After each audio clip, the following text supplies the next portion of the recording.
From Denton, Texas to Birmingham, Alabama, now we take a look at our last and final programs. The UAB Blazers, and on the inside, head coach Andy Kennedy in his third season. They're first in the American as they're making the move over from Conference USA, where a season ago they went 20-10 overall, 14-6 in conference play, finishing third in Conference USA. And yesterday, Mike O'Donnell caught up with the lone returning player to start a game last year for the Blazers, Eric Gaines. Take a look.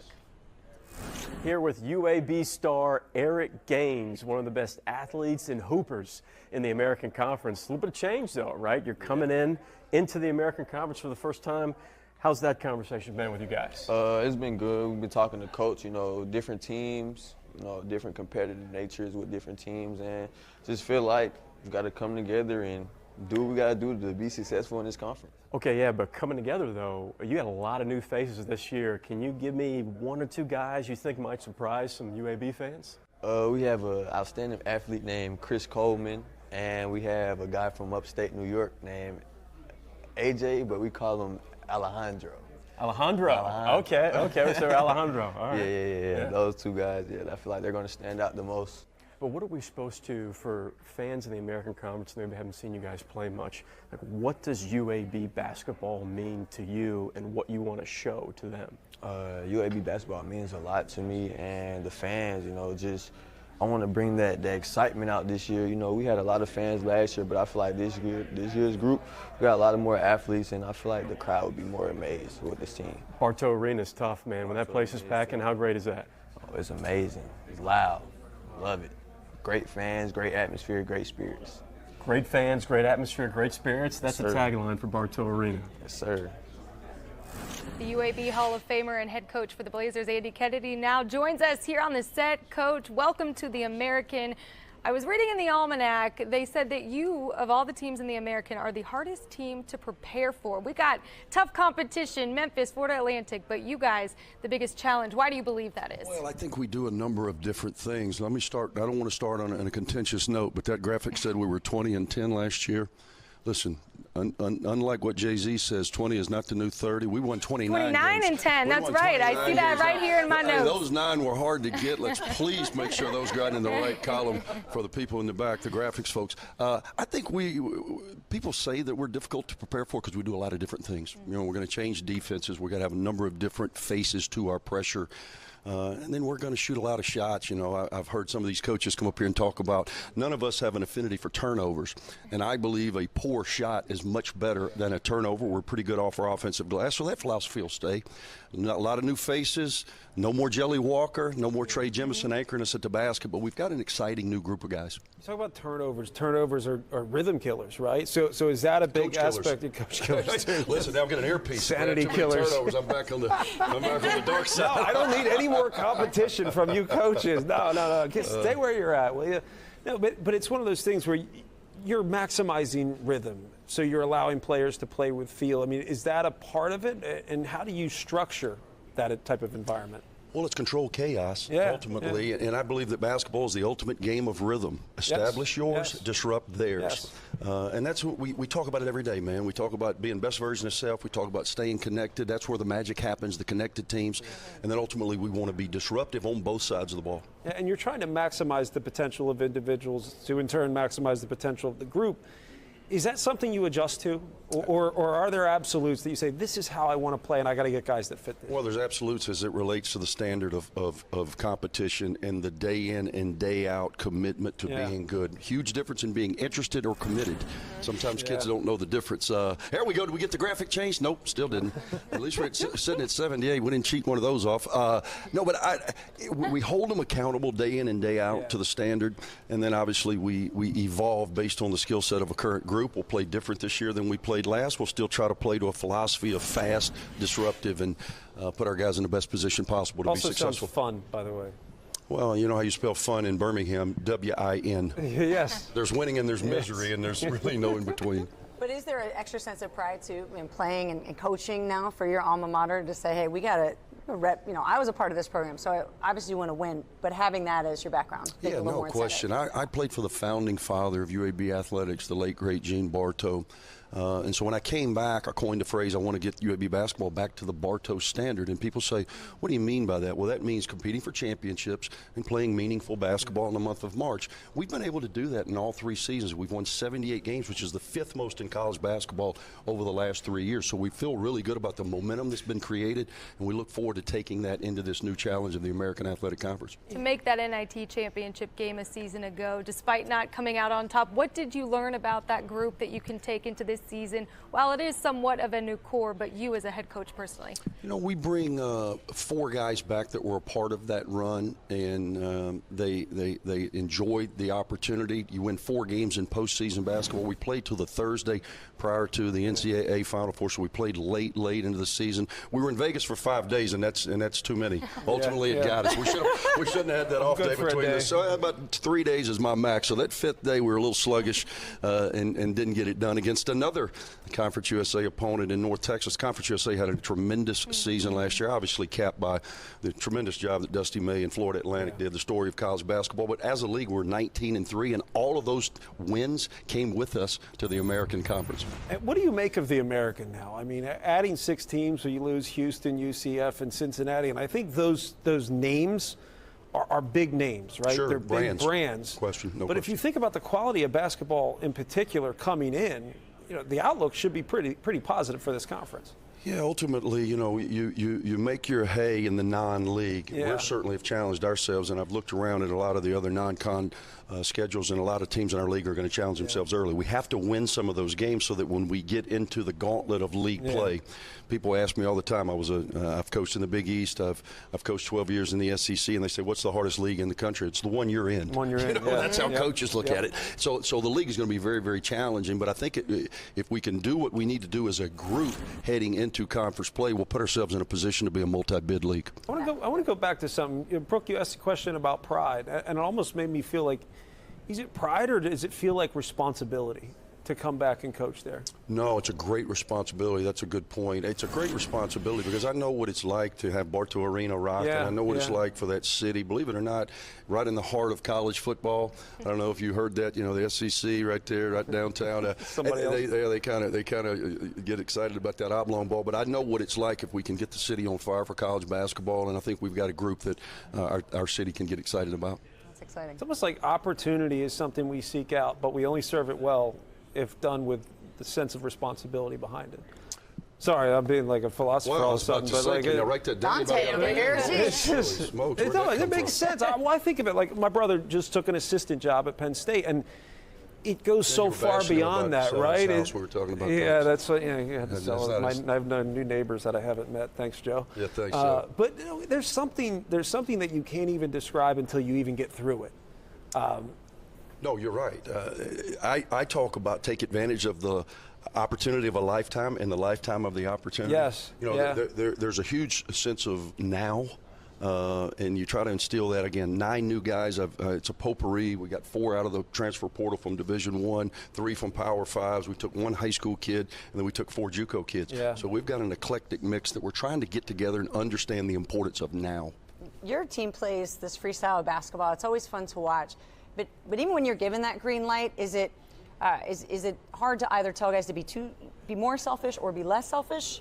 How do you have that conversation? Well, we just want to play the right way. I mean, sometimes guys make it a little more complicated than it has to be. You know it's a good shot and a bad shot. You know what is acceptable and what is not acceptable. And there is a little bit of a misnomer. I've been known as this gunslinger, and we just let our guys go out and shoot a bunch of balls. No, we let the guys that can make them shoot them. You know, I mean, you have to. You are what your numbers say you are. You know, you got to prove that over time, and we do that throughout the off season. But the guys that are going to shoot a lot of balls, i.e., Jelly Walker or a Marshall Henderson or a Stephon Moody, you know, great players that I've had in the past, they've got to earn that right for sure. So you get through this season. You know, how do you project with the team this year? You have about 9 new pieces coming in. Is it really about how you operate, or is it about how you finish? Well, ultimately, people ask me all the time, hey, what do you do for a living? I'm in the scoreboard business. Yeah. Oh, you sell scoreboards? Well, I mean, kind of. Those numbers up there better make sense, or, again, they're going to be giving me an earpiece and the producer's going to be counting me out. So it's important that you got to win basketball games, no question. But for me, I honestly, not to give you coach speak, I don't get into, hey, this number of wins is going to equate to a productive season. Yes. Hey, man, I don't know how good this team can be. We won't know. This will be a journey. We talk about stacking work and at the end standing on that work, and we want to have a good view at the end. So then how do you gauge progress? Maybe I should ask it that way. Based on playing to the potential of your group. Yeah.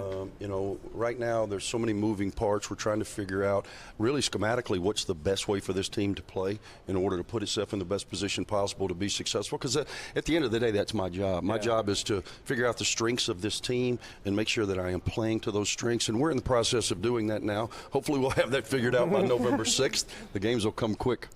It'll be here before we know it. Coach, welcome to the American. Thank you for joining us today and looking forward to seeing what you all do here in year one in the conference. Fantastic. Appreciate the time. Thank you, guys. Thanks, Coach. Last but certainly not least, on our day, we've got the UAB women head coach Randy Norton in his 11th season. Last year, they went 14-17 overall, 5-15 in Conference USA. Back in 2017 to 2020, this was a program with 3 straight 20-win seasons for the first time in school history. Coach Norton has had this group rolling, and he joins us now on the set. Coach, I love one of the things that you talked about in one of the things I saw on social media. It's having this don't let up mindset, something that you echoed to your players. How are you seeing that early here in the first couple weeks of practice? Well, before I get into that, I got to give a shout out to you all staying on schedule all day long. When I first looked at the schedule, I've had to cut Crispin off a few times. There's no way they're going to stay on time. Congratulations. You guys did a great job, and the American Conference has been outstanding all it's been 2 good. days. Yeah. But, you know, this is my 35th year of coaching.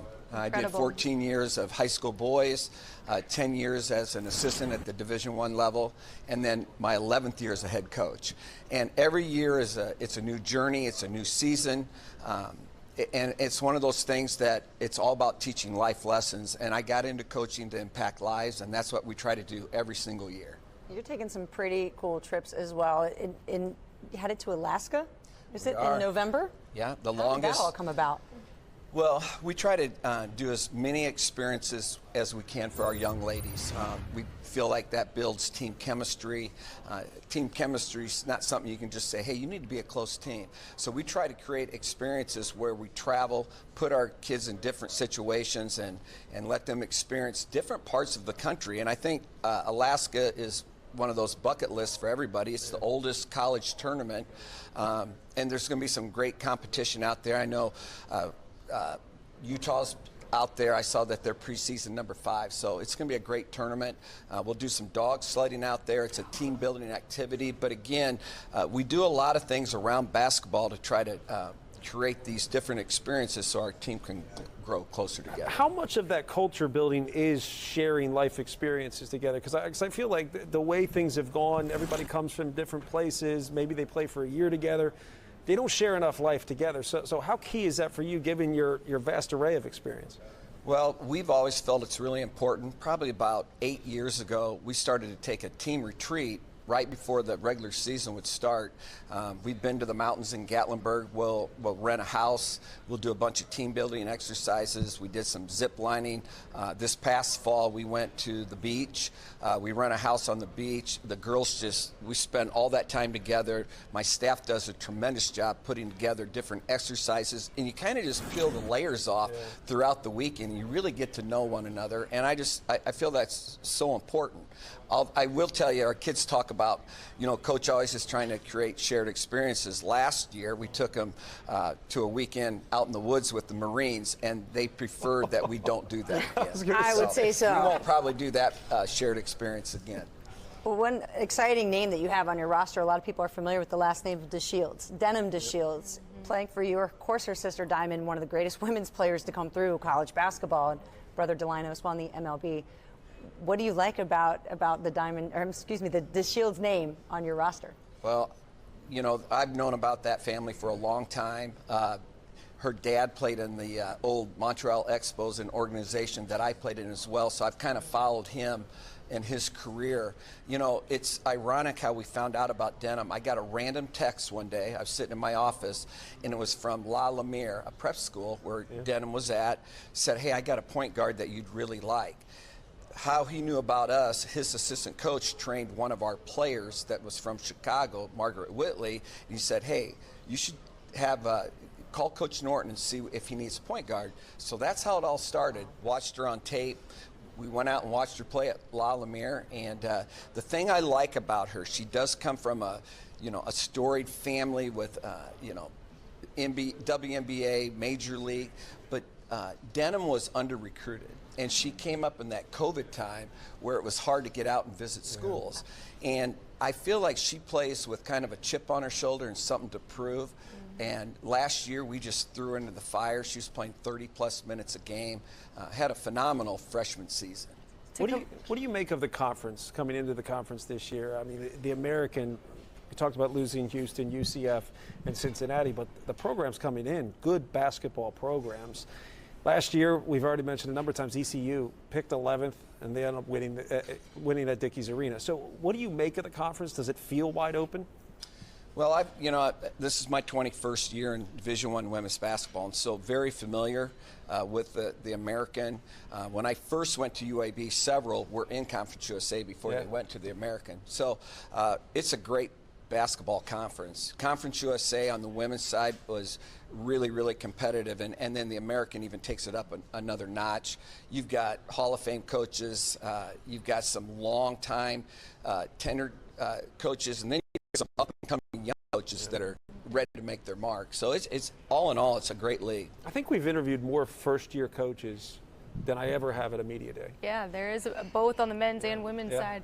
Coach, I'm curious, going back to DeShields to pair her with Desiree Ware and just the combination of those two, what can we expect with your offense with those two guards, but everything else you also have coming in? Well, I'll start with those two. So we talked about Denham. Desiree is actually her roommate. They were roommates last year and again this year as well. Both of them are much improved. So we met in the spring like everybody does and talked about things they needed to get better. Both came back. Desiree has come back. She is a knockdown three-point shooter. Last year, very inconsistent, but she is a knockdown three-point shooter. She can get up and guard. Denham has improved her game. She's more consistent from the three. She's more consistent finishing around the rim, and she's become an elite free throw shooter. We also have Mia Moore that's transferred in from Mississippi State, dynamic guard. Unfortunately, the last 2 years, she hasn't been able to play. She's had some issues with her legs, but she's 100% healthy, and you put her in with Denham and Des, we can really get out and go. And, you know, our last several years, we've kind of just tried to survive defensively. We were down to 10 players last year, and so we were pack line defense, trying to pack it in, and now we're the total opposite. We got a team we're gonna pressure inline to inline and try to put pressure both on the offense and the defense for 40 minutes. Coach Norton, we really appreciate you taking the time to join us today. A warm welcome to the American, and excited to see what you do here year one in this conference. Appreciate the time. Thank you very much.